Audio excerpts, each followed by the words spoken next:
The At Your Insta podcast is brought to you by Comictown. Check them out at www.comictown.net or search for Comictown Gaming Center on Facebook.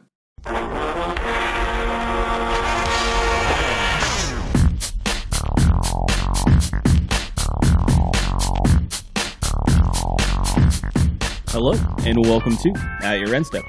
My name is Morgan, and I'm here with Dave. Choo-choo! And Mike. Chugga, chugga, chugga, chugga. We have another fun-filled episode for you guys today. Have some community topics to talk about. Not a whole lot in competitive since it was pre-release weekend, and that's most of the stuff that we did if we did any Magic playing over the weekend. Or Cube, I guess, is the other option you had. You could play some Legacy Cube. We have a question of the week as well, and then our typical wrap-up stuff. So let's go ahead and get started with our community topics. And they're significant ones, obviously. We're going to be talking about the ban list that had happened. Technically, Friday, right, was when the whole thing kind of came down. Yeah, real late Friday. Real late Friday, yeah. Basically, someone had sort of released some confidential information, technically, that certain cards were not playable on the beta because they had basically opened up the beta for modern playability. And these cards were Summerbloom and Splintered, which quickly seemingly got out. Now, if you're part of the beta, you can't necessarily talk about what goes on the beta. Yeah, there's a DNR. That's the first rule about the beta. Yeah, first rule of the beta is you don't talk about the beta. It's also the second rule. I don't know where they got that from. And you can't have two betas in the same house because they'll fight each other. Yeah, correct. And that's the fish, though. We're talking about the beta fish, right? Oh no! If you have two beta testers in the same house, they will fight each other. No, so like. We were definitely like at F&M and started hearing like Facebook and like Reddit had a couple like posts like pop up and they're like Summerbloom popped up first and you're like, oh well, okay, that makes sense. That could just be a bug, but that seems weird. And then Splintered popped up and I think everybody went, oh, definitely a bug, right guys? Like, hey, come on, like this is definitely a bug, right? And then Wizards felt compelled to go, oh no, man, They really just need they really need like a couple of good things to happen. Like they need this Pro Tour to go off without a hitch because it's just been like body blow after body blow. But yeah, they released it and the outcry was loud. Yeah, it's certainly a bit of mixed reaction. There's been a lot of people for it. Everyone seems to be pretty okay with Summerbloom being banned. I haven't really read anything like, oh, I can't believe they did this. This is crazy. People kind of saw the writing on the wall. And there's even been people that have said that Amulet Bloom as a deck itself could still potentially exist through various means. So no, that's something I've seen too. But no people are writing about that. You can play Souza and you can play what's the 4-drop one? Oracle Moldiah. Yeah, Oracle Moldiah, and still be like a fast Titan deck, or still be a pretty fast Hive Mind combo deck. Like the whole idea was like the deck being grindy and having inevitable wins. Like that's fine, but a deck that does that shouldn't be able to win on turn 2. So you could probably still play that deck. It's not going to be nearly as good. Like it's not going to win nearly as fast. But at the same time, you no longer have to worry about dying on turn 4 as often. At least the Splinter. So maybe there's a trade-off there. But yeah, so that deck is technically still playable, still alive. I don't know. Is that about like as playable as Storm is right now, where it's like technically a deck, but I mean Storm probably really gets a lot tier 1. better right now, but we can talk about that. Yeah, well, we'll get to that. Yeah, I think that the biggest surprise out of this, basically was Splinter being banned. I think that a lot of people had the general impression that Twin was kind of where Wizards wanted their combo decks to be. It was something that you couldn't necessarily die to until turn 4, and that's kind of the mantra that they had repeated previously. But it's seemingly that, based on what they have told us, that the presence of Twin within the modern format led to less diversity than what they would like, basically. Yeah, I was pretty surprised with Twin getting banned. I definitely was not. I wasn't expecting that. I figured if there was another card to get banned, it'd be like Goryo's Vengeance or something like that, because that deck can be pretty degenerate too. But yeah, I mean, I get it. They want to shake up the format. I just didn't expect, especially when they just reprinted Splintered Twin in the last Modern Masters set. Like, it seems really awkward to just ban it a couple months later. Yeah, you know, I still don't know actually how I feel about this, seeing as like I had worked fairly hard to make sure I have access to every form of twin, and and Morgan, I know you had as well, and Dave, you had as well, like picked up twins. All of us making sure that we could play every blue-red based deck we wanted to, which we still have decks we can play. And in the case of Morgan, I think what did you say you were doing? Oh, I just got rid of it. There aren't any other blue-red decks that I would want to play. I don't want to play Delver. I don't want to play Grixis. So you went to the dark side. Yeah, Anakin. I'm just gonna play Tron because whatever. If anything can get banned, then I will have a good, hopeful year of playing Tron until they ban it, and then I don't know what I'll do. I think my Anakin reference is actually really apt because you kind of turned into a robot. Yeah, big hulking metal robot. That's, yeah, but it's like I don't know. I want to just play something that's a bit more linear and is big mana, and I'm just play big mana in all formats. So like I get like the frustration with it as a deck builder, as a person who owns these decks. Like this impacts like all three of us in this podcast. It affects us, and yet like I'm not upset about this. Like I think I'm more upset about the implications because Morgan, you referenced before the cast that like this does mean that every deck is bannable just based on the fact that it does well, which is sort of scary. But like I do think it has to do like very well. Like Twin has been the pillar of the format since its inception, and it's always been easily 10 to 20% of a meta game, and has won like a number of the Pro Tours, a ton of GPs. Like it's the same reason they banned Pod or Pod. What other blue decks? So you have Grixis, right? And then you have like Delver, which Dave has worked really hard to make sure people still know is an archetype. Really hasn't put up results since it's not really a thing. And like people have said like, oh well, Infect is a blue deck. No, it's not. You know what I mean? So maybe this does open the door for like a real blue control deck, because one of the banes of those control decks is that they could still like you can't play tap out control. You can't play like mystical teachings the way you want to. You can't do these things because you have to be careful to not die to a twin. And now you won't have that that option. The frustrating thing though is they didn't. I think I'm more frustrated with the lack of unbannings. You know what I mean? Like, if you really wanted more diversity in blue decks, you really need to give them something to play with. You know what I mean? And I'm not asking for Jace. I don't want Jace in the format. But why not Ancestral? Like, it doesn't make sense to me anymore. You just give them an incentive. Like, hey, we're taking this away. This has become something that people just go to. It's not something that allows the format to breathe the way that we want it to. Here, play with this. Give this a shot. See what this does. See what Ancestral Visions does. Another hype target was Stoneforge Mystic, which also did not see an unbanning. So you didn't get any new tools to play with. You just got less to play with, which I think that you make a good point with those control decks now being able to potentially play tap out more than they might have been able to previously when Twin was legal. So maybe that is enough that they need, but we'll kind of just have to wait and see what happens at the Pro Tour.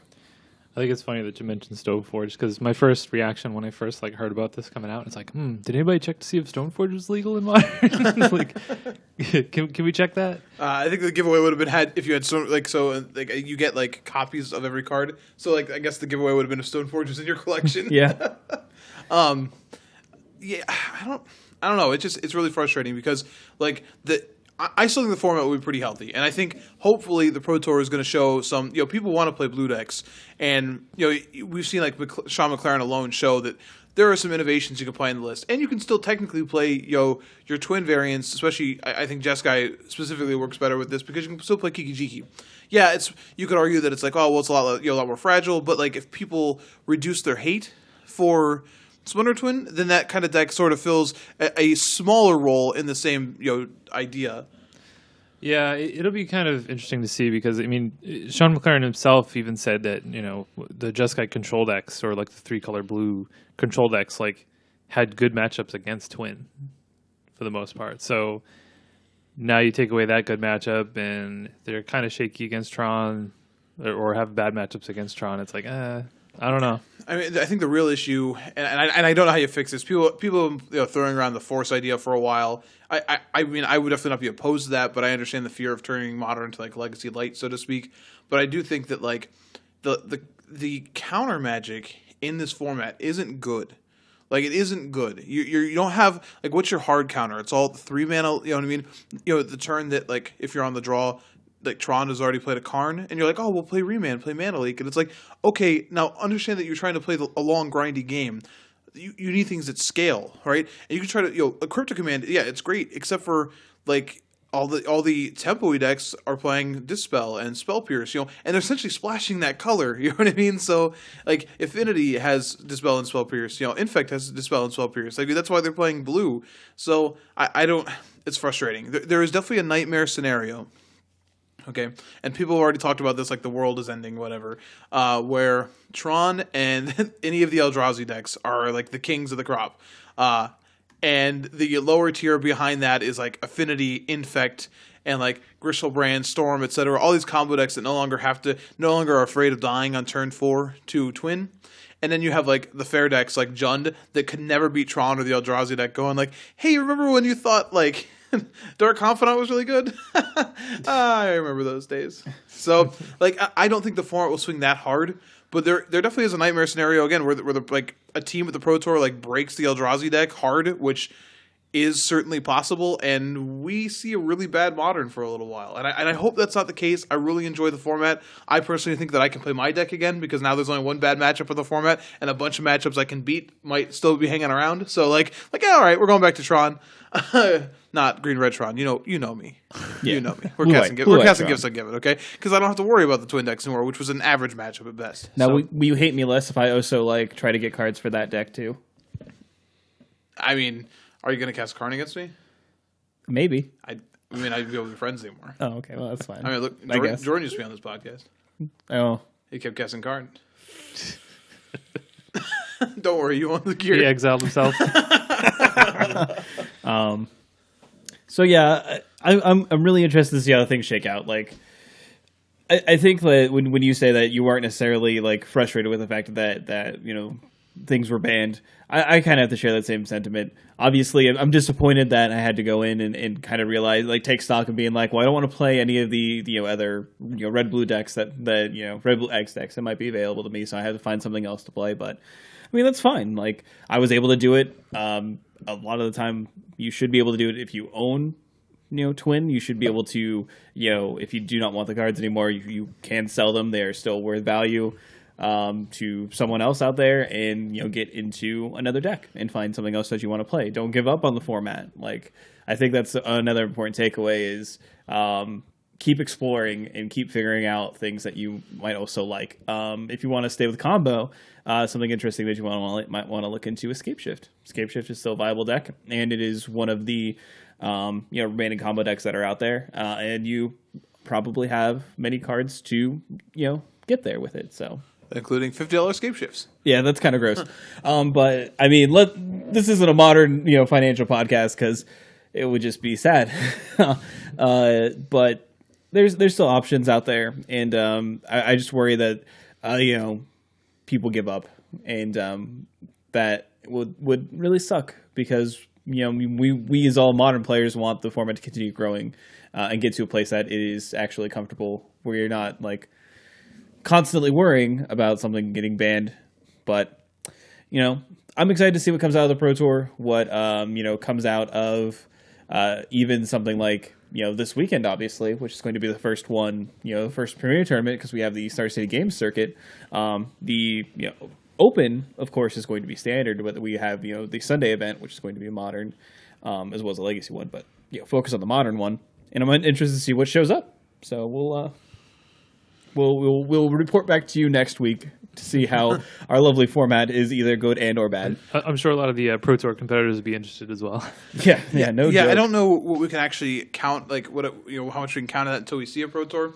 I do want to make one mention before we move away with this. I saw a number of people, especially on Twitter, saying like, "See, that's what you get for wanting a modern Pro Tour." Yes, that's what I get for wanting a modern Pro Tour. I still want a modern Pro Tour, and I'm glad that they decided to shake up the format. I think every banning and unbanning so far has been successful. I know, and I maybe you disagree with me. I know a friend of the podcast, Bobby Colgrove, has literally been celebrating the memorial of Birthing Pod today in horrific ways. Like, I'm not kidding. Like, go find him on Twitter and look at the scary... Like, buddy, I feel for you, but it's getting creepy. Okay? So I get it. There's some people who are always going to be upset about it. But at the same time, I think like the format has really continued to grow and thrive. Maybe not because of this, but definitely not, it's not stopping it. So maybe, you could say Wizards doesn't test this enough, whatever. I think trust and see what happens with it. but don't say like you don't want to see this played by the top players anymore because of this. Like you can't like be okay with it one week and then like, oh, they made me sad, no more. It's like, well, you take it and you move forward. So, yep. Moving on, I did want to throw something in here real quick. It is something that is showing up here from MTG Salvation. It is actually something posted on a public forum, so I feel comfortable talking about it. But Abrupt Decay has a Magic promo with new art commissioned for it. And typically, when we see this, it typically means that somewhere down the line, this will also show up in paper. So potentially something to look out for. Yeah, I think that came out. That was from the beta as well, I believe. But yeah, it was pretty cool. It has sweet flavor text too. Yeah, if I remember correctly. Just something interesting that I saw that I wanted to bring up. Cards like this are starting to surge up in Modern and could be something that shows up again as a promo further down the line and could be interesting. I don't know where it would show up. It could be further down the line. It could be something that we see in like a dual deck or something like that, which would make sense. I mean, doesn't Magic Online have a bunch of promos though that they don't have? They release a ton of promos there. So they do, and then as I've complained about this. They have promos where they commission art for large cards that will never ever be reprinted again. Hello, custom new art for Moxes that they've already done. Or like manager. Oh wait. Yeah. So like it's not. It's really not anything. This could just be like a Mox promo or what have you that they release. But typically when they commission new art for something, they like to use it as many places as they can. Because if I paid for something, I don't want to use it everywhere. That's well, FNM promo. Yeah, that'd be one heck of an FNM month. Speaking of FNM promos, I know we've talked about this before on this podcast about just like some of the promos that they've been coming out with, and I was just like, wait a minute. Have they not done Monastery Swiftspear yet? Why have they not done Monastery Swiftspear? Well, normally format staples they like to do right at the end of their life, at least based on recent printings. So yeah, so it'll be like, so when does cons rotate? May or something like that? April, May. It'll be like the April one. So have they already announced that? It'll still be sweet. I'll still want 4 of them. Yeah. Oh yeah. Anyway, so let's move on to our last community subject. It is about the Pro Tour, and it is that the Pro Tour will be returning to best of 5 matches for the top 8. So this is sort of something they changed kind of recently, where it was only the finals was best of 5, or the one before that. Yeah, so I believe it was like a year and a half ago that they changed this. So it used to be that the entire Pro Tour top 8 was best of 5, and then they changed it so that basically all of the matches except for the finals would be best of 3, and then the finals would be best of 5. And then the reason why they did that, and I get why they did it, is so that they could have all the matches on camera. Like they had each match got its own feature, so you could see every game in the top 8. So yeah, I mean they decided to go back to just the best of 5, which I'm totally in favor of. I feel like Pro Tours it's the highest level, I guess outside of World Championship, but I mean it's the highest level you can get to in Magic, and anything that can take variance out of it, allow the players to play, give you maybe, you may just have that one game where you get mana screwed or whatever like that, and you don't want to be eliminated from the tournament because of that. And I think best of 5 gives you a better chance to kind of climb out of that. I agree. It looks like they're going to try and stagger some matches in interesting ways, which I will say if I was a player playing in that position and it says you got 2 match wins, all right, hold on, we need you to pause for a little bit before you play the next game because we want to see it. And I'm just I think I would definitely feel awkward about that. I would definitely feel hey, let me finish my match. But I get it. But I do think this probably hopefully it runs smooth. But I do see that being sort of an inelegant solution. But well, I mean it's kind of like what they do already. I mean they did this at the World Magic Cup where they would hold one of the tables until another match was done, just in case that last match was needed. Yeah, I still don't think that's a good thing. Like, I get that they've done it before. It doesn't mean like I'd be happy. Like as a player, I would not be happy about it. It's certainly awkward for the players, but I think as a viewer, it's much better. But like, if you yourself found yourself in the top 8, then I don't think you'd be too upset about it. I think I disagree. I think it's a really high pressure moment. Like, all right, I just got the 2 match wins. Got to get this third one. Okay, now just go ahead, calm down, breathe. It's be like 10, 15 minutes. We're gonna start the next game, and you're like, oh, okay. And that's like short. I hope it's that short. So I don't know. Again, it's fine. I'm glad to have best of 5, but I do think like I hope the staggering isn't an issue, and it may not be an issue at all. So. And that only happens in the quarterfinals, by the Right. way. So it's only that one round. So it's not too bad. After they get past the quarterfinals, then they just do it as normal, but best of 5. So it's kind of nice. I know that there's been some Pro Tour semis and quarters and even some finals since they made the change that were best of 3 that were kind of lame duck. And if it were a best of 5, then there's just conjecture, but maybe we would have seen like different results and maybe more fair games of Magic potentially played. So I think it's a better change overall. It does suck having to be that player who has to wait and lose momentum, because I do feel that the momentum is something that is in a game of Magic that you definitely carry from game to game in your match. But overall, I think that you would want less variance between your matches and feel like you played good games and like you weren't like the receiver of some bad luck, and that could still potentially happen even with a best of 5, but you're minimizing that. yeah, but best of 5 is great. I mean, we've seen some great finals. I mean, I don't have the exact stats on this, but I want to say like 3 out of the last 4 Pro Tours the finals have been all gone to Game 5. Like it's all come down to that. 70% of the time. Yeah, all the time. yeah. Again, I'm just going off of memory here, but I'm pretty sure. I hear something like 60% of all statistics are made up on the spot. Yeah, that's probably true. But it is sweet seeing like in the best of 5, like having somebody go down like 0-2 and then having to like crawl out of that. That's happened a couple of times. And that's always it's exciting. I don't know. I mean, the counter argument too is like what happened to Segrist. You know what I mean? Where his best of 5 didn't matter very much. Yeah, so, I mean you're gonna have that too. It's gonna happen. But it should happen less like than in a best of 3. Now, another thing that people have kind of been talking about is, okay, so we're going back to best of 5. So you just play game 1 is pre-sideboard, and then all the rest of the games were sideboarded.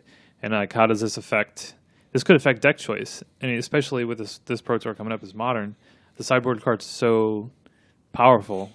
So like, if you're playing Affinity, for example, and then you have to play 4 sideboarded games against somebody who's bringing in Stony Silence against you, that's like, oh, well. You're probably not going to be favored. It's true. So people have suggested maybe doing like the first 2 games pre-sideboard, and then the last 3 with sideboard, or like mixing it up, having some combination. Never like 1-2-2-1-1, something like that. Yeah, or 1-2-1-1. Sorry. Right. Yeah. Yeah. Like I just did like 7 games. So like. So yeah, I mean, I think that's still in play. I mean, they still could technically change that. We have enough time before the Pro Tour where like. People haven't chosen their decks yet, more than likely. So I don't think we have that much time. Like, this is already a large change for that consideration anyways. I feel like if they were going to make any change to that, they would have made it with this announcement. It'd be real bad because they would have to do it like this week or just not do it. So yeah. So I mean, it is going to impact. Like, if your goal is to win the tournament, not just top 8, then yeah, you may think about not playing a deck like Affinity or not playing something like Burn that can get hated out by so many different cards. Just because if you find yourself in that top 8, it's going to be an uphill battle. But I think on the other end of the spectrum, you could look at it like, okay, well, this forces you to have a more complete deck. Like you need to have a full 75, not just 60 cards, and then a sideboard. So I don't know. I can kind of see it both ways. Sure. No, I'm excited for it. It's a good change going into a Pro Tour that I'm, very, very likely to watch more than even others. So, I'm excited for it. Yeah. All right. Well, that's enough for the community subject. So let's go ahead and move into competitive, which there wasn't a lot. There wasn't anything. I mean, so you insert the Price is Right sound effect there. It's like bum, bum, bum. But there were pre-releases, so we all hope you guys had some awesome pre-releases, pulled some sweet expeditions. Got some awesome Mythic promos. Had some good interactions. Hopefully, you got to play Two-Headed Giant. I know that I played Two-Headed Giant with Jordan. It was a lot of fun. First of all, building Two-Headed Giant from sealed pools that you get for pre-releases is broken. You get more packs than you would normally get, which makes it really good. You also get 2 rares right off the spot with your promos, and it's gross. And it's really a poor reflection on the competitive Two-Headed Giant scene. Yeah, exactly. Yeah, but I mean, it was even even worse. It was even better, I guess, because you got Surge in this set, which is just why. Yeah, you just when you're building your deck, you put all your Surge cards in the mana curve at their Surge cost because you will always get to cast them. Always get to cast for their Surge cost. But it was sweet. If you didn't get to do it and play Two-Headed Giant with us, you kind of missed out. It was a lot of fun, and I think well worth your time. I know that Comic Town had a 46 team Two-Headed Giant event on Saturday. They actually had to cap it, even though they had advertised it as uncapped, because there was not any room for any more people. So it was kind of unfortunate in that aspect, but it was a good time.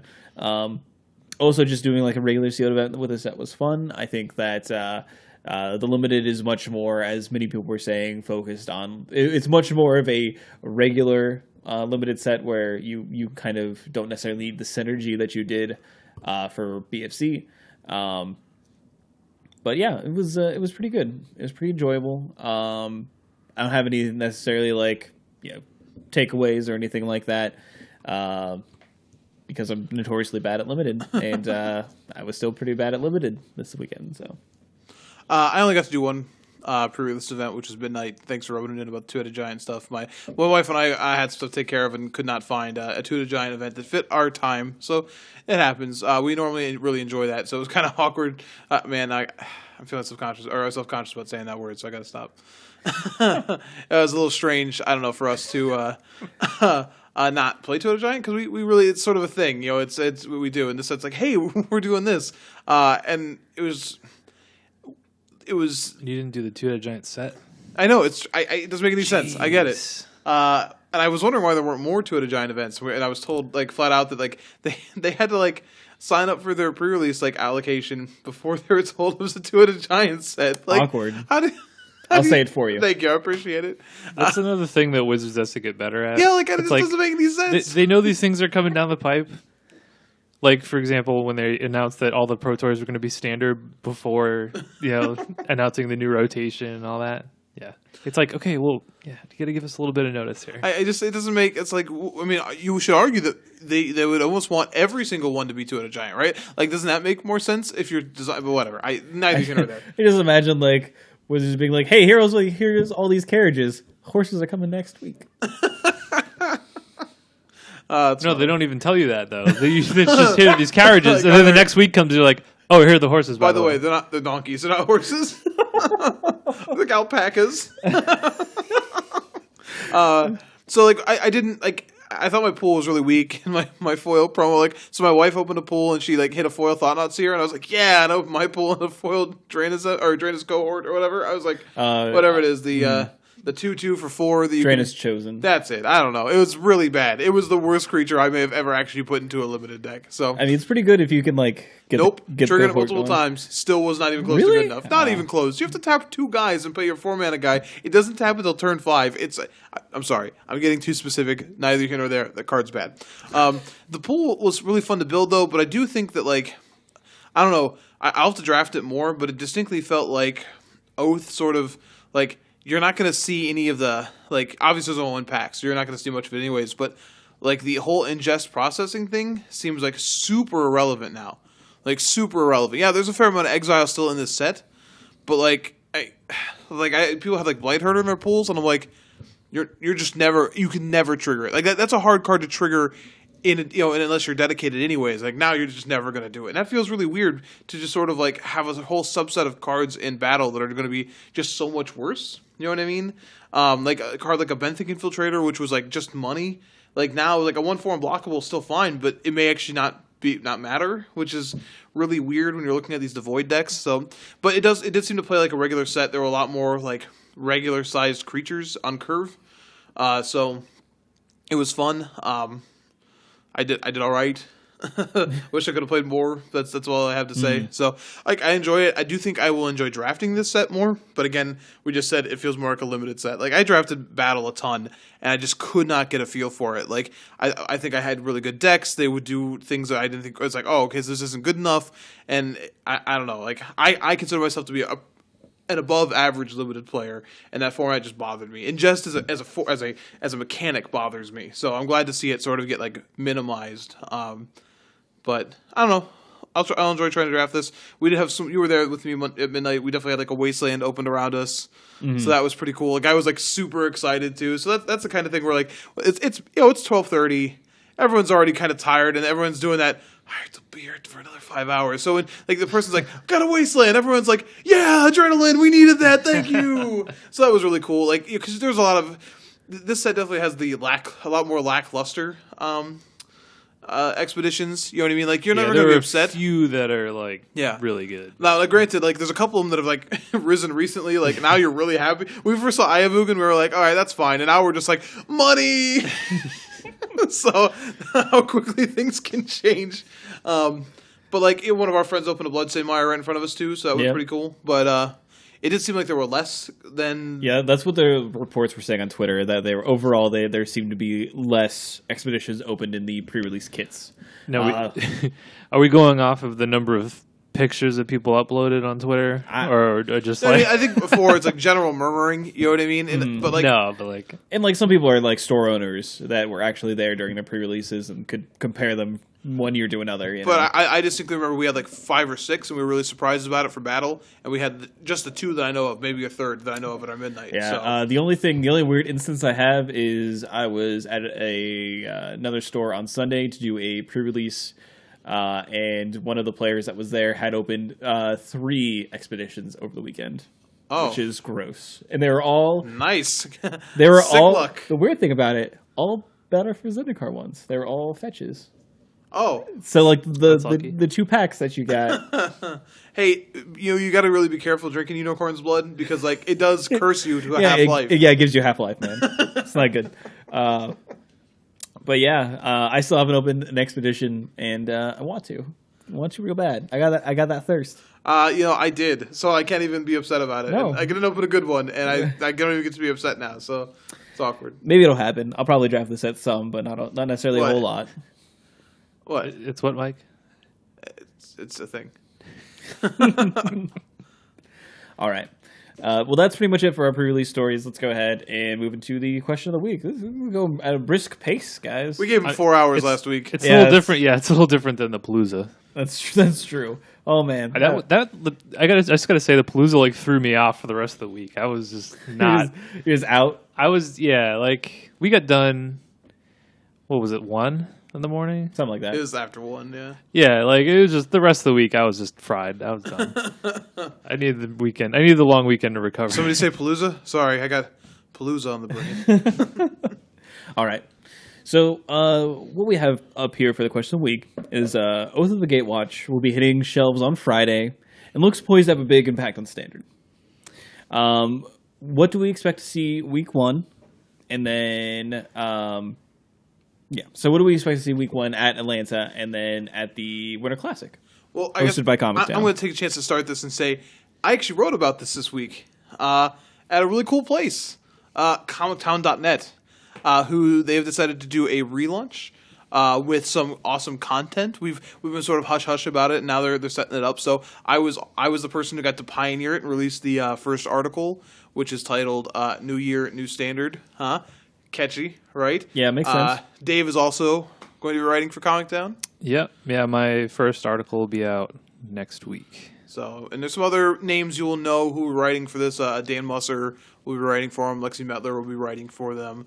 And if you know John Paul Adams, a level 2 judge from the area, he is sort of the coordinator. He's been posting daily deck lists, so take a look at it.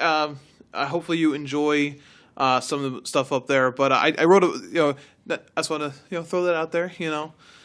Make that kind of cool announcement. But then say that what I talked about is I think I know there'll be some new archetypes, and we can discuss those new archetypes. But I think first and foremost, you're definitely going to see some of the ones that have already been good be even better. Ramp, we know, gets a lot of tools and is going to be played in force. I mean, it's caused Morgan here to sell his soul to find $300 worth of Oath of the Gatewatch mythics. Turns out my soul's not worth that much, so I had to, pony up a little bit more cash or trade credit, I guess.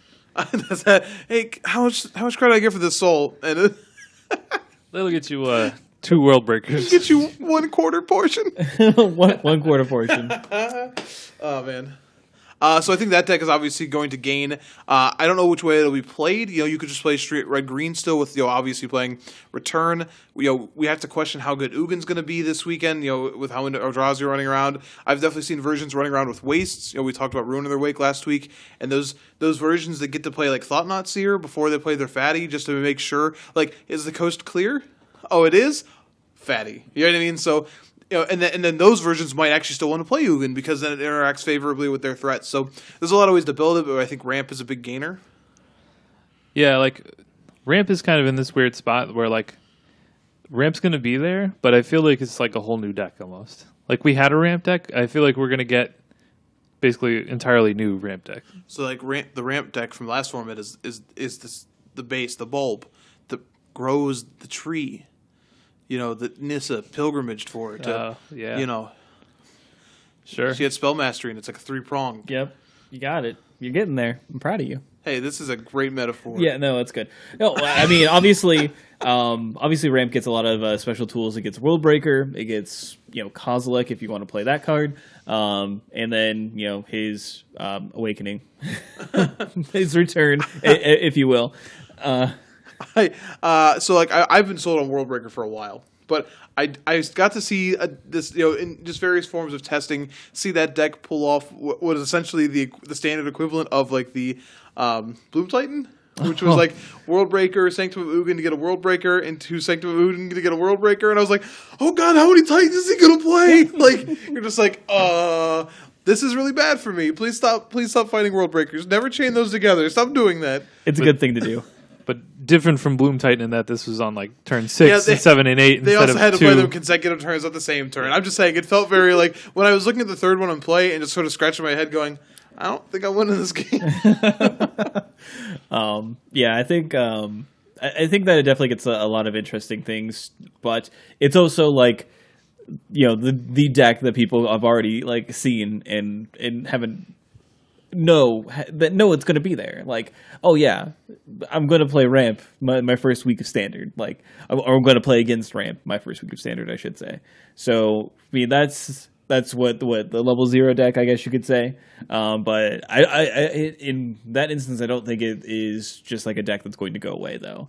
It is a deck that's going to persevere throughout the format, I feel. It's going to rise out of the earth like a return.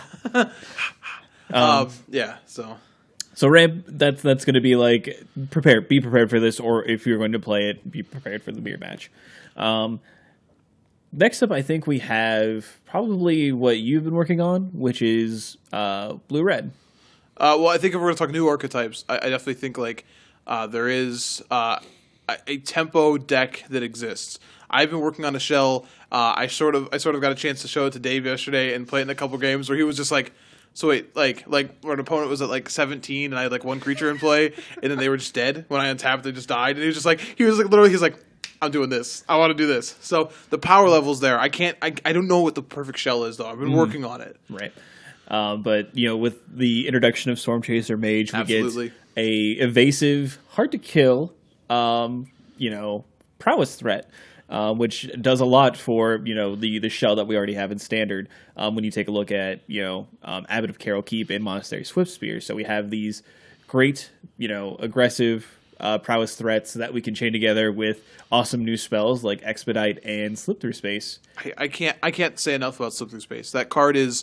I tried to mention this in the Palooza last week, and the more I've gotten cast the card, it's so good. And I will say, Abbot of Carol Keep has always been like an awkward card for me. Like even playing it in Modern, like the card's sometimes so disgusting, and then sometimes it's just really the 2/1 is just so bad.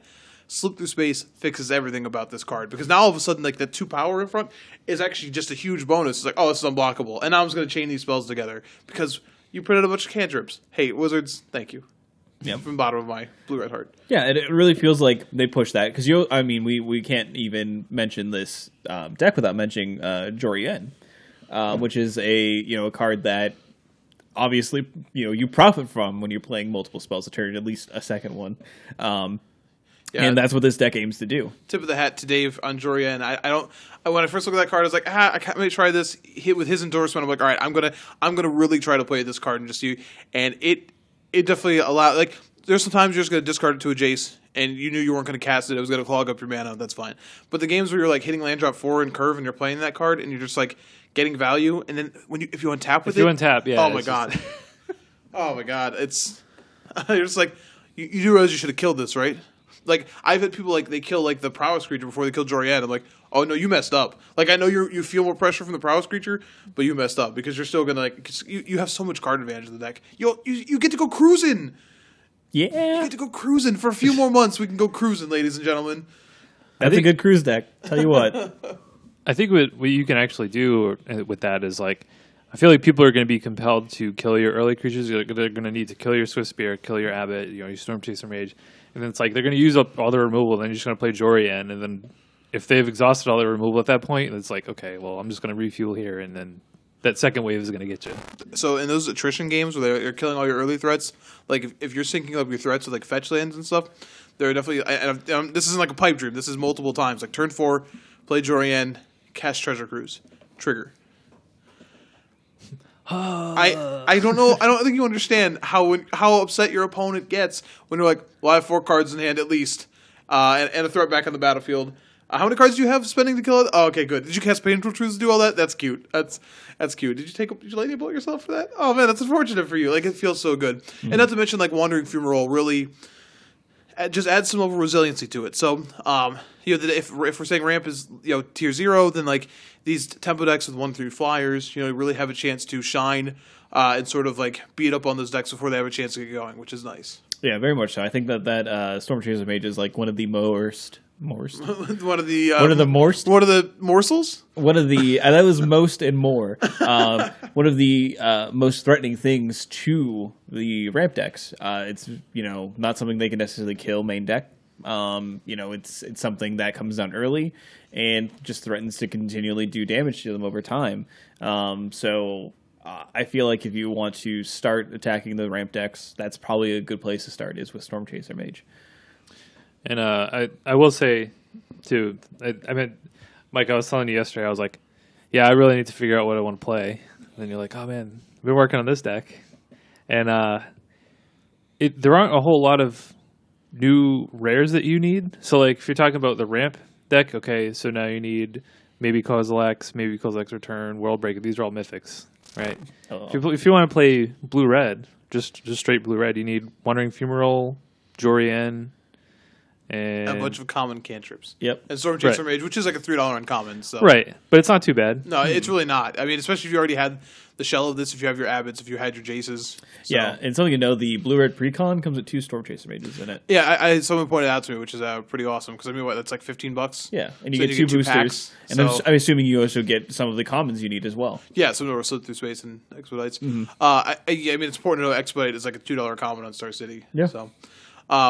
So yeah, I think this list, or at least the list of version I've been working on, I included in that article I wrote this week. But I also think, I know I saw a little bit after that, Ross Merriam had also written an article, I think the end of last week, that had a couple lists in it.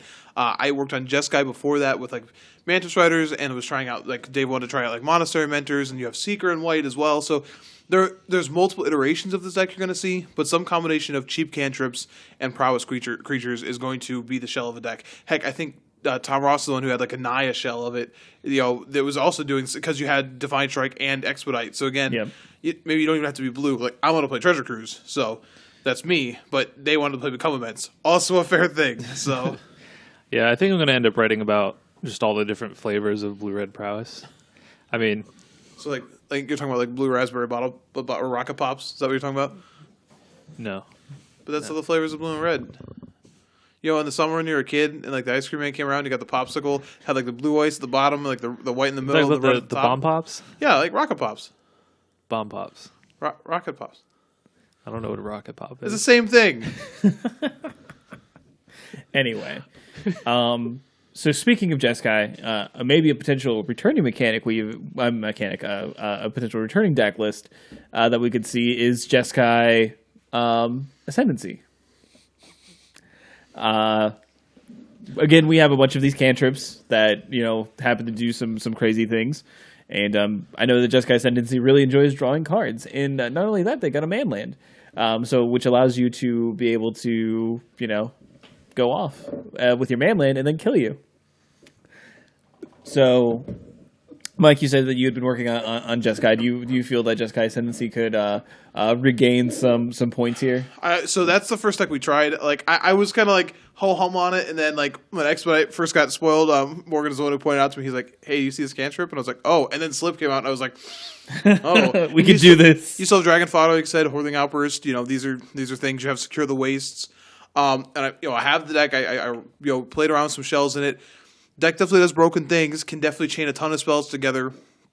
One of the really cute interactions again was Wandering Fumarole that could cast Expedite, could cast Slip Through Space, and could cast Treasure Cruise technically for 1 mana and like keep on tapping itself, which is cute. The lack of burn though is really what's hurting that deck. The more tempo versions have strong creatures to go through. But there's a lot of ways to kill tokens in this format, and people are going to be ready to kill tokens, especially with the Target Red probably still having a strong presence in the format. So it felt like they could in that deck, they could just kill threats, and you did not feel like you could reload as fast as you do in sort of the tempo-y deck. So Ascendancy is still really powerful, and I've seen a couple versions running around that are playing crazy things, like Norlandar we saw last format, but like there's a green spell we didn't talk about in the Palooza that's like a green and a colorless target land becomes a 4/4 until Oh turn. yeah. I've seen people trying to run that version with like Radiclaw Mystic as well, so that you can like just actually go off Nice. like the the version we had we had an actual combo version last format and like now so that's a possibility. I saw people playing Wall of Resurgence because like it makes a blocker to buy time, but also just like awakens a land really cheaply, so you can start going off. So there's some really like Ascendancy is going to have its time in the sun here. I'm going to say I'm not confident enough as a deck builder to know what the right version of it is. Fair enough.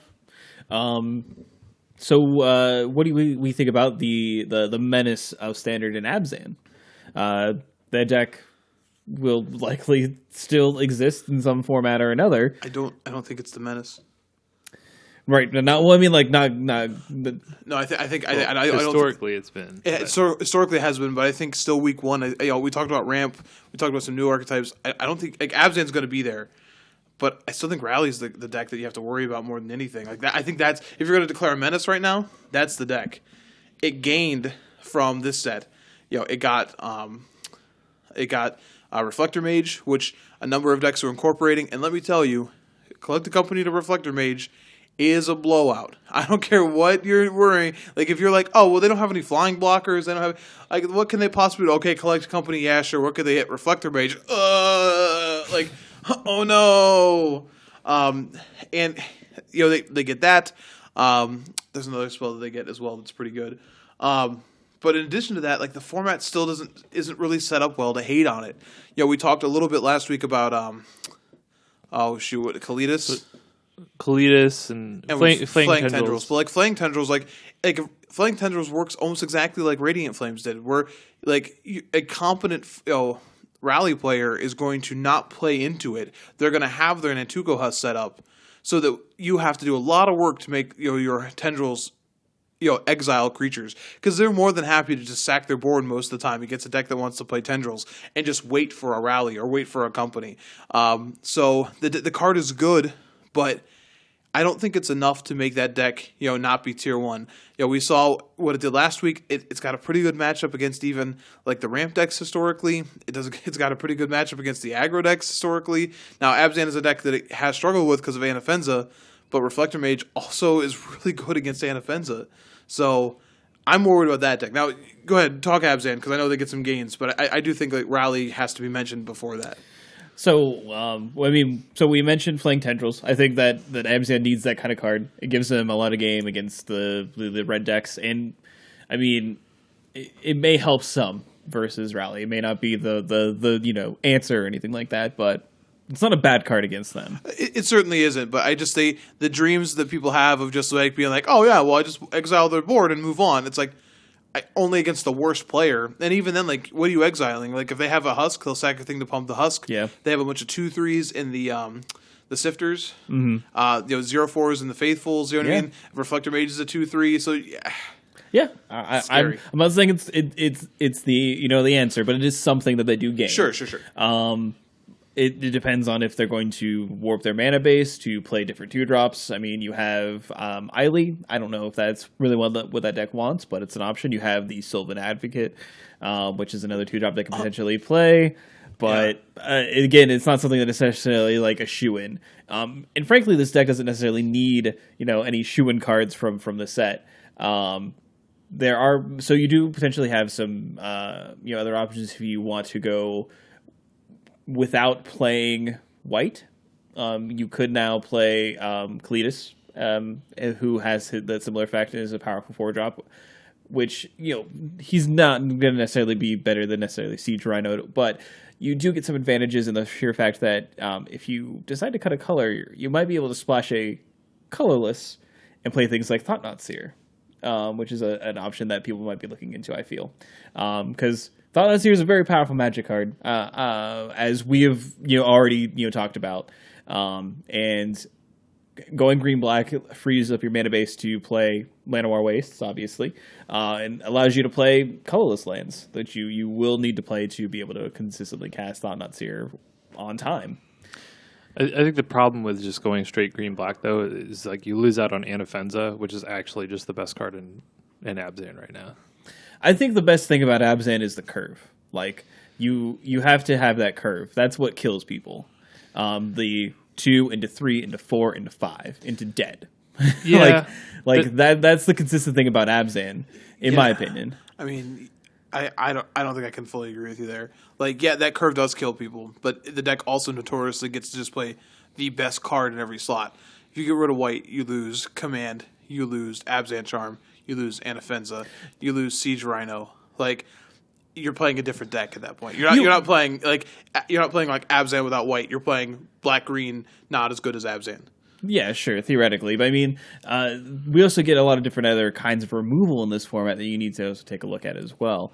And potentially the impact of like Dromoka's command maybe not even being as good as it is, and maybe you needing something else instead. Instant Speed Fight is pretty good. Yeah, but you also have Grasp of Darkness in this format. You also have Spatial Contortion. Like you have other things that you can actually take a look at to play. Yeah, there's certainly more options available to you now. I don't know whether those are better or not, but yeah, I see what you're saying. I mean, there's definitely different ways you could take it. Right. I do think that there may even be room for just Abzan to play Thought-Knot Seer. I mean, you can play Llanowar Waste and Caves of Koilos in your deck. I don't know if you want to play a million Pain lands in your deck, but the option's there where like if you want to play some of those colorless cards, maybe you could like splash the colorless, quote unquote.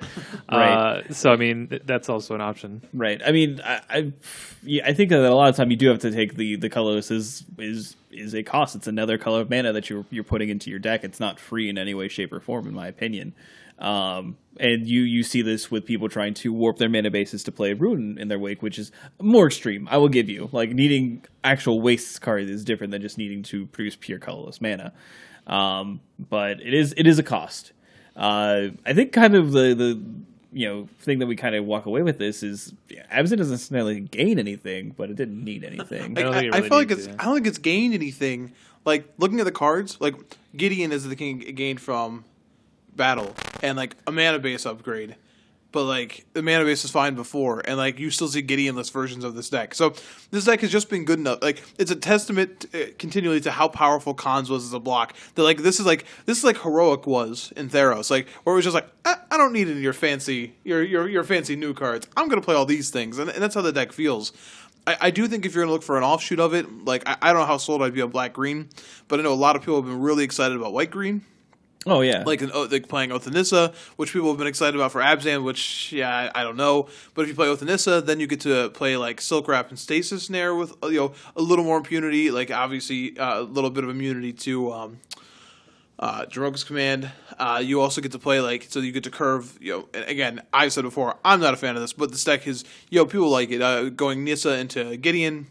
And playing almost like playing like Oath, and even that deck though you've seen is also playing some of the colorless stuff, replacing like the Siege Rhino slot with with Thought-Knot Seer, playing some other colorless sources. So things like I've seen like Mirror Pool in that deck and that kind of thing, which is cute. So I do think like people are generally drawn to this kind of strategies, and they like trying to curve that way. So I think I'd see that more like before I saw Black Green. Now, granted, Black Green gets things like a Mainland, which is like not to be ignored. True. But I do think it's interesting to see that. Like again, I don't know how many true new archetypes we'll see. Like I said, I think Blue Red Tempo or Jeskai Tempo, it's a new archetype now. Though again, the first time we saw Jeskai that was more of a tempo deck when we had actual burn spells. If we're talking about this colorless land, I think we should talk about the true new archetype that could exist, which is just mono absence of color deck. Like I was trying to I was gonna say mono brown because like that's the joke on artifacts, but no, you're not playing in the artifacts, so it doesn't matter. Nope, it's like mono clear. Pepsi Clear deck. That's great. Yeah, I mean, so theoretically, yeah, you can actually have a deck that is all colorless mana, playing all colorless creatures. You have Reality Smasher, you have Thought-Knot Seer, you have even some Matter Displacer. Some lower drops that you can talk yourself into playing. But yeah, I mean that could be it. There could also just be like a low to the curve, a Eldrazi aggro deck that is potentially black or black red. There are a lot of cards that kind of push that way. Forerunner of Slaughter seems pretty good. yeah, given a lot of I have to cast it, but it seems pretty good.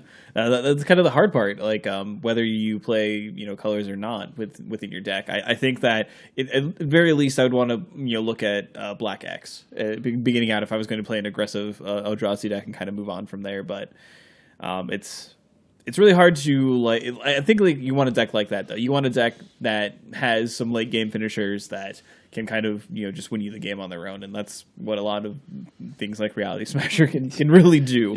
Yeah, I was just gonna say Reality Smasher is a card that I'm terrified of, but I don't know what deck's gonna play it yet. I mean, I'm sure we'll find out, but I'm man, I don't want to play against that Don't card. cast the Atom Smasher. Yeah. I will say, just overall looking at the format, what I expect week one is I expect to see a lot of the same decks that we've seen. I expect to see Abzan, Jeskai Black, Rally. Esper Dragons is kind of a weird one. Now, that's what I was playing, and I don't think it's going to be good, at least week one. Talking about a deck that gained very, very little, if anything.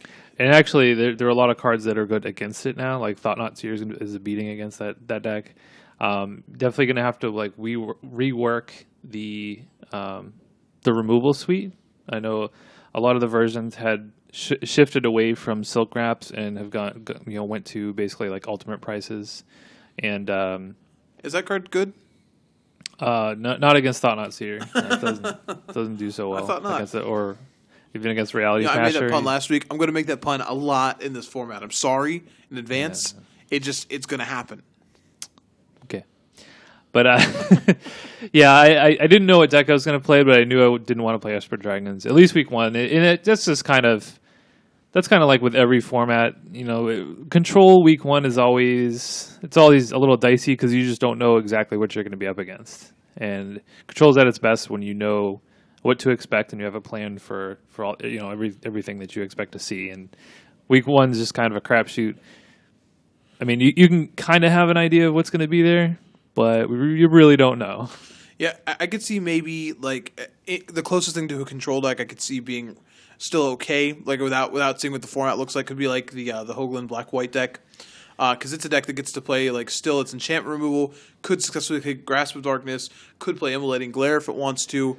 So it gets its choice of those removal spells without having the mana base be a real issue. Because Esper Dragons can't cast Grasp of Darkness the way you'd want it to. Right, that's a deck that could actually take advantage of a lot of the colorless cards because you could play Caves of Colorless in that deck. It's already playing the Bladed Fen, right? That's colorless. So, I mean, you could easily splash some of these powerful colorless cards into that deck. So yeah, I agree that might be something that we see more. That's one of those decks where you can play like one Waste and play like Evolving Wilds as well, because people have talked about Evolving Wilds being like a tri-land in a deck with Waste, where you can go your Swamp, go get your Plains, or get your Wastes if you need the colorless. So, that might be, if we're talking about another deck that sort of like was very good at the end of the format and might still be pretty good, that could be it. So I think we all agree that a pure control, like a blue control deck, is probably not well positioned week one. Ugin is probably not as well positioned as it was week one. And I'll say this, don't forget about Atarka Red. Atarka Red gained actually nothing from this set and literally loses, like, based on the fact that Flaying Tendrils exist, Kozilek's Return exists, and yet it's still the deck that can just, become immense battle rage you out of a game. So don't just pretend like, Kozilek's Return is printed, I don't need to worry about that deck. If you skimp on sideboard slots for it, you're going to lose to it. Yeah. When in doubt, if you're really not sure what to expect, just go aggressive. Just be proactive. It seems to be generally a good recipe. Yeah, week one that seems to be always a good strategy. I would say that one of our friends has been still planning on playing Atarka Red, but playing Bushwhacker. And that card can do some definitely gross things. I mean, later on in the game, you can go Abbot of Carol Keep into Bushwhacker on 4 mana. That's not a bad turn. No, I still don't know how I feel about that card, just because like there's so many times where you draw it off the top and it just like it's like, okay, I need to draw gas here, and then you drew that, and it's like the worst kind of like, oh cool, it's 2-1 hit. So now you want to hold it for a turn, and it could just be the death of you. Like I said, it could also lead to the nuttiest nut draws that ever did happen, and maybe that's good enough. So we'll have to see with that. But yeah, and still, if people like that is the time for that deck to succeed, because people are gunning for ramp. So people are trying to play decks that beat ramp. Ramp's going to try to beat Atarka Red, but if like the people trying to beat ramp all beat ramp and are prepared for Atarka Red, then they're just going to lose to Atarka Red. It's like this weird, rock, paper, scissors game that Magic always is. So if you are like, whatever, I'm going to play Atarka Red, you might not be wrong week one. Also, it's very likely that people might not have all the cards they need. Kozilek's Return is a $25 card. It might go higher. Who knows? Not everyone can just like bust out like $100 for a playset of one card. Yeah, that's true. And then build new decks. So like, I mean, if you had Atarka Red before this set comes out, you still have Atarka Red. Yeah, it didn't go anywhere. Like you don't need to pick up anything. Like just play that deck and 20 people out of the game with your sweet combo. No one's gonna blame you for that. No one. So, I will. Okay, well, whatever. Dave will be disappointed, but yeah. I distinctly remember losing on camera to one Mr. Brian DeMars as he smashed his way to an open victory week one with Atarka Red. So don't forget about it. Like it's always there. Like just like, hey guys, become events. Oh no. Yeah, I mean, even with the green red Eldrazi deck getting Kozilek's Return, there's still tons of like they're still playing Jotty Offshoot's main deck. They're still playing Winds of Kyle Sisma. Like it's still very apparent that we can still lose to this deck. Like Green Red Eldrazi still loses to that deck hardcore. You're still playing 10 drops. Yeah, exactly. So if even gaining a huge card like Kozilek's Return in that deck is still like prepared for that matchup, I don't think that you can go around and not be prepared for that matchup. So, anything else that we've seen that has been a bit spicy that we haven't really covered? I don't know. How would we do this? I'd like to let's each call an odd card we think might see play. How's that sound?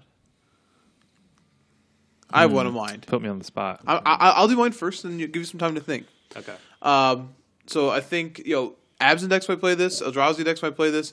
Eldrazi's Displacer, I think, is a card that's gotten a fair amount of buzz. People are excited about it, and it does some pretty interesting things.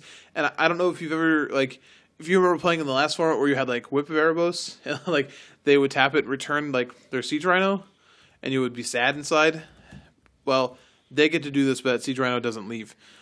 So it's I think obviously it's a 3-mana 3/3, so like its body is not great, and it dies to Fiery Impulse, which is good for the red decks. But I can definitely see board states where your opponent lands that card, and you're wandering around the tables, and you see that, and the other guy just goes, "Oh no!" Like how So it would not surprise me if I don't know if it's gonna be a 4 of. It might just be like a value card. You know what I mean? But like, I mean, it's important to note too that you can collect a company into this. Yeah. Man, hey, can I collect a company to that and Reflector Mage, and then just start bouncing Reflector Mage? You did it. So You broke it. Congratulations. somebody's going to try and make the value engine with that card, and the deck itself may not be great because of that card, but it does. It might show up there. So I think that card may show up in the top 16. All right, I'll go. I'm Okay. gonna go with Crush of Tentacles. I don't know why, but I've seen some lists out there with Sphinx's tutelage, playing Crush of Tentacles, Sphinx's tutelage. I don't know. I mean, tutelage won a GP, and then it kind of fell off the map after that. Tutelage Chandra. Yeah. I think there's a shell there that like maybe that deck's playable again. I mean, if you're not prepared for it, it could probably catch some people off guard. So Man, if only the Eldrazi that got printed in this block had Nice the shuffle shuffle trigger. clause.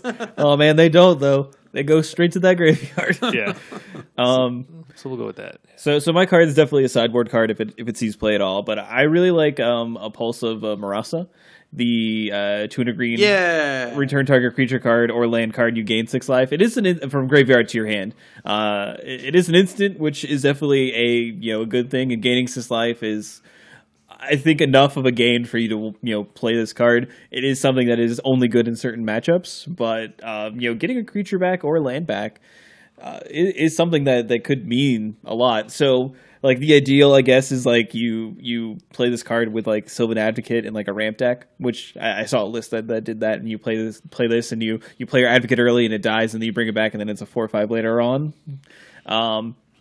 Again, so you gain life and return a 2-drop creature to your hand. So we're building our own Ojutai's command. yeah, but like just in green though, Oh, okay, cool. Sorry, not all colors could have that blue white spell. No, it does seem like green gets all the blue white effects though, so that makes sense. But I like this card for sideboard if you're not wanting to play something like maybe in the ramp decks like Winds of Chaosism or something like that, and you want to play something that maybe has more versatility. I think Who knows? I think this makes you also feel like a little more confident about blocking with like your Jotty offshoot early, because like sometimes like you don't want to block because you're afraid it'll die, and you're going to play like an explosive vegetation. You're like, well, like you're trying to do the math here, but it's like, well, now if you have that card, it's like, oh, I'll block here. Oh, you had to use a pump spell. Sweet. Well, then I'm going to play this, gain 6 life, and get my Jotty offshoot back. Right. So I think like that plays well with that. Yeah, I added that card to the Palooza, and I'm pretty glad to see you sort of pick it. I think it's kind of sweet. I think so too. It's growing on me, almost like You should get that checked out. the Forest of Marasa. Anyway, but I like all those picks. Cards are sweet. I'm excited to play some new standard. Hopefully, I can get all the cards I need. Fingers crossed.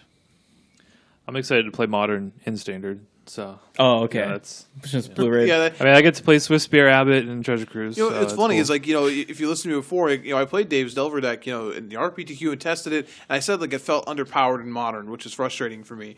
But when you get to play essentially the same deck in Standard, but you also get to play Treasure Cruise, well, then it's like a complete like 180. It's just like oh, so now like the deck that was underpowered in Modern is like a Modern deck that's like way overpowered for Standard. That's how this feels most of the time. So Nice. It's all about power level. Because like if you've ever all these guys here at Cube with me know that I do love to bounce a creature and attack. Like I love some blue red bouncy tempo, but I don't know, this deck just calls to me in a way. It's just like, yeah, I like everything you're saying. So I can get behind all this. sweetest thing that deck does, and Dave got to see it happen, is definitely like people are not good at math with like spatial contortion. So like you'll attack with like your Storm Chaser mage, and they're like contortion, and you're like, oh, in response, then I'll like.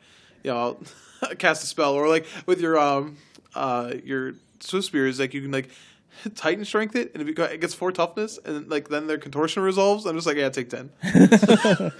Yeah. And like I wish I was kidding about this, but it's happened multiple times, and sometimes they can't help it. They can't play around it. They're just like, well, I hope I'm not dead here, and you're like, man, I'm really glad you're running the Nameless inversion. Like this is making me really happy. So if you wanted a deck that benefits from these sort of weird removal, you know what I mean? Like, yeah, this one can do it. Yep. Certainly can. So let's go ahead and wrap this show up. We, of course, want to mention that we have some tournaments coming up this weekend. So we have the Star City Games Atlanta Open, which is going to be standard. So new standard. Weird that it's not in Ohio.